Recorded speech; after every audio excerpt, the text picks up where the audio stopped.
Het belangrijkste nieuws uit Curaçao in het Nederland. Access Journaal, vers van de pers.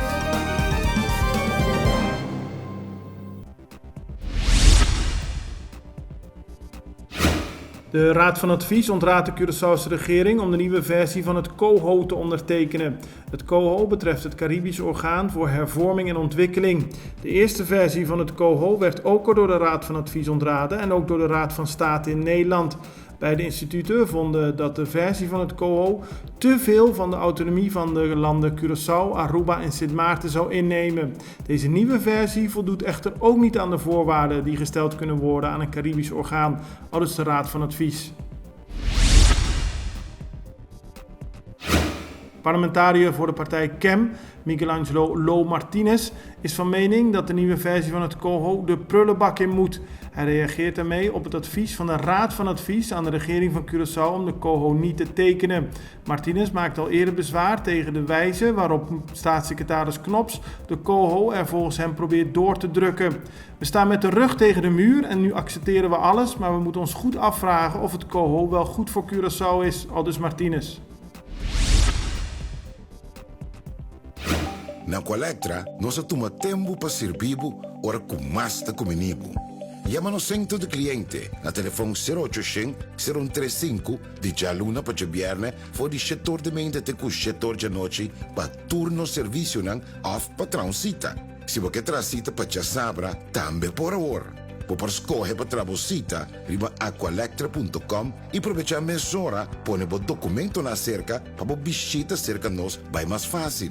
Sim, a Colectra su centro de cliente horta clapa servibo na e momento que você comini abo.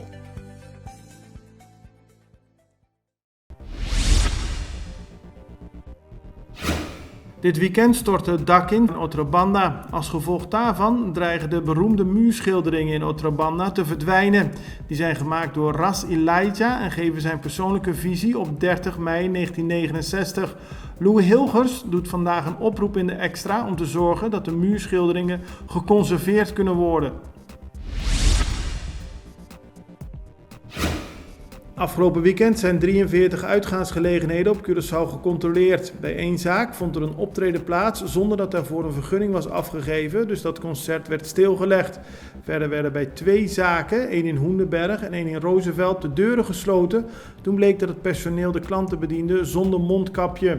Voor de rest zijn er verschillende processen verbaal uitgedeeld, maar volgens het multidisciplinaire team lijkt het erop dat de mensen zich steeds beter aan de regels houden.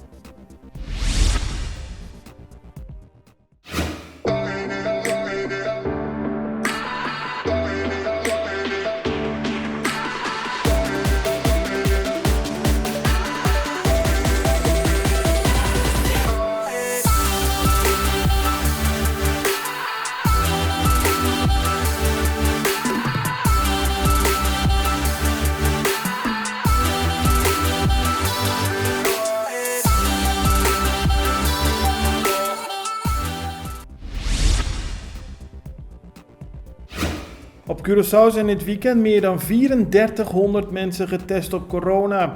In totaal bleken 78 personen positief. Er is 1 persoon overleden afgelopen weekend.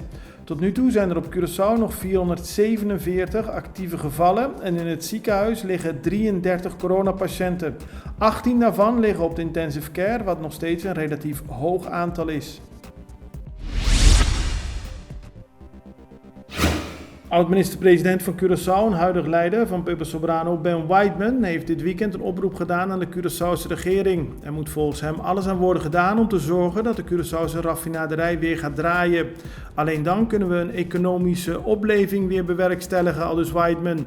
Volgens hem blijft het Chinese Guangdong Zengrong de beste optie om de raffinaderij op korte termijn draaiende te krijgen.